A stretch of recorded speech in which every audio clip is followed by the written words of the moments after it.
Okay, so now we're going to go over some of the homework in section 1. We'll go a little bit quicker now that we took a little bit more time getting used to using the Cengage kind of way they use the questions.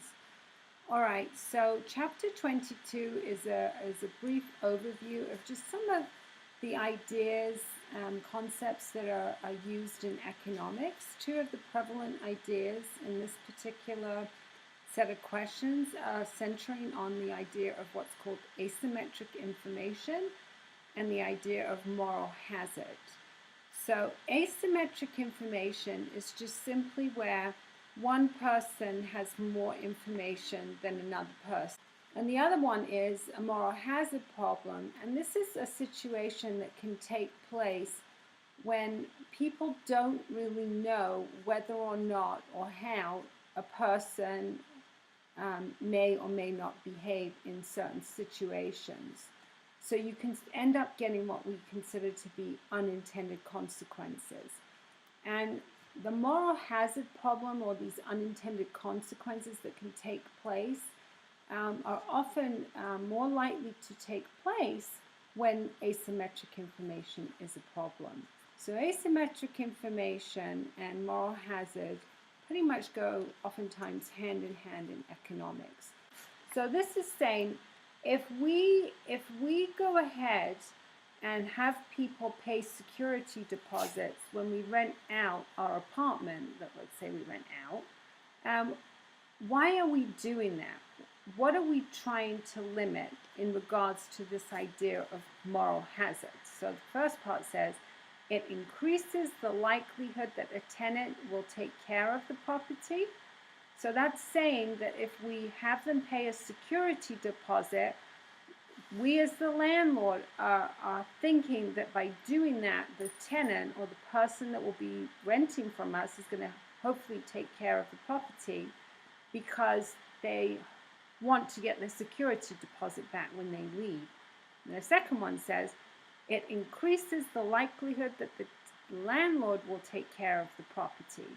So again, if you go back to the question, landlords require tenants to pay security deposits. So this question is asking, why would a landlord, okay, so this is from the landlord's point of view, why would a landlord want to charge the tenant or the person renting the security deposit? And that's how you're going to want to answer this question. And as you move along, the rest of these questions here for question 1 in in chapter 22, that's all they're looking at. You want to be sure whose point of view the question is coming from. And I'm going to continue to the next question. Okay, number 2 says, suppose that the Live Long and Prosper health insurance company charges $5,000 annually for a family insurance policy. The company's president suggests that the company raise the annual premium to $6,000 to increase its profits. So again, families now, instead of paying $5,000 a year, will now have to pay $6,000 is what it says. So these are true, false. So remember, be careful on true, false as well.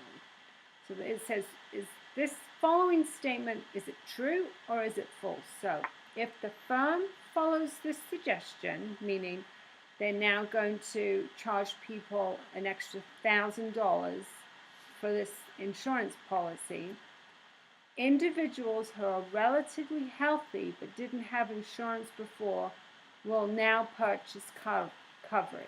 So this part of this question is saying individuals who are relatively healthy but didn't have insurance before, so they didn't have the insurance when it costs $5,000. Are they going to buy it more so now when it costs $6,000? What do you think? Is that true or false? False. And then the second part says, if the firm implements the suggested price increase, the firm's pool of customers will tend to become, are they going to be more or less healthy? So who do you think is going to want to continue to have healthcare coverage as the price of it goes up? People that are really healthy or people that aren't so much healthy? And then there's another true false. So be careful from whose point of view these questions are being asked. So the first part of this question says, people with pre-existing health conditions are likely to incur either more or less medical costs. So when you answer this question, you want to keep in mind what you were previously told. So this entire question sets you up with this first statement. So every question after that, you've got to reference back to that first statement that was made. So prior to this law, insurance companies did not have to even cover. They didn't even have to cover people. They would even deny people that had what we call a pre-existing health condition.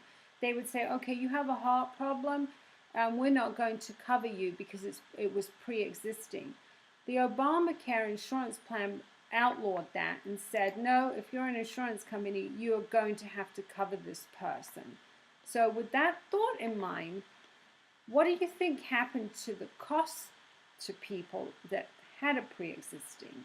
So again, people with pre-existing health conditions are likely to incur, are they going to be more or less medical costs? I hope that helped.